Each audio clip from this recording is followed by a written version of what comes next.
We're out.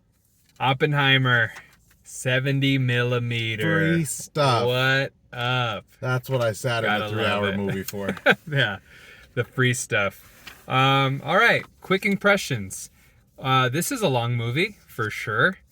It is. It reminds me a little bit of Elvis, in that the tempo is very fast paced. Yes. Yeah, it starts and then it goes the entire time. The entire time. I was worried. I'm like, man, we're going to get these lull of dialogues for 20 minutes and then this is going to slow down here. Yeah. It really doesn't happen. That doesn't. It starts and everything gets going really quickly, which I like. If you're going to sit in a movie for 3 hours, Yeah. you have to keep me engaged the entire time. Got to move it along. And the movie for sure did that. I can see, though, how someone might feel like we never sit in one moment, and so nothing ever really feels developed. It can almost feel like a 10-episode series kind of done in 3 hours, right? It doesn't feel like something little was dragged on. It feels like something big was shrunken down. Yeah, it's very jump aroundy, but when they are jumping around, they are explaining it. Yes. They don't just leave things open and then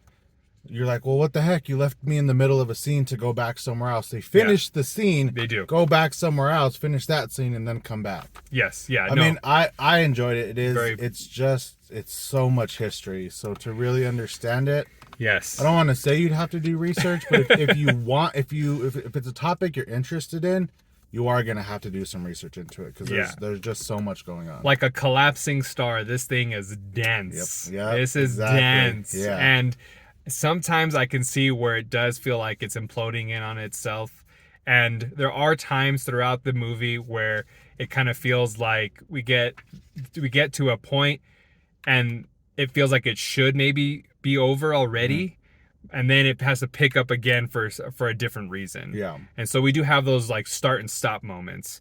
But other than that, it was very engaging. Acting was phenomenal.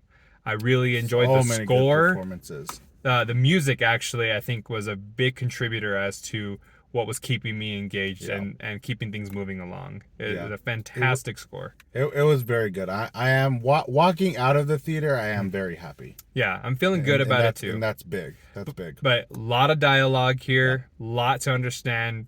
Might need to see it twice to fully capture everything that's going on. Extremely interesting though. Subject matter is very interesting, and I think it's going to be a conversation starter. I hope it is because it ends. The ending is really what's going to start the conversation. Yes. I think. Yeah, I agree. Because it ended at the point where you're like, well, now what do we do? Yes. Now what happens? And yeah, let's talk about it. yeah, And so it's rough. It's good. But yeah. It was great. I feel happy. I'm really glad I got to see it Thursday night. Yep, me too. I would watch it again. I would, because again, I missed a lot of things, and yeah, I personally am very interested in it, so that's a positive for me. But I could definitely see why people would just not understand quantum physics. I don't understand it, but I could see why somebody wouldn't want to sit in a movie about physics for 3 hours. Exactly. It's not going to be everyone's cup of tea, and I get that as well. But it was good. Yeah, it was fantastic. I mean, again, very well done, very well put together. Even if you can't sit through a 3-hour movie or don't want to, you have to appreciate that someone actually took the time to get it done right. Yeah. So, highly recommend it still. We'll get the full review up super soon so you guys can check that out. Let us know what you guys thought. If you saw it, IMAX, whatever, let us know what your experience was. All right, full review soon. Later.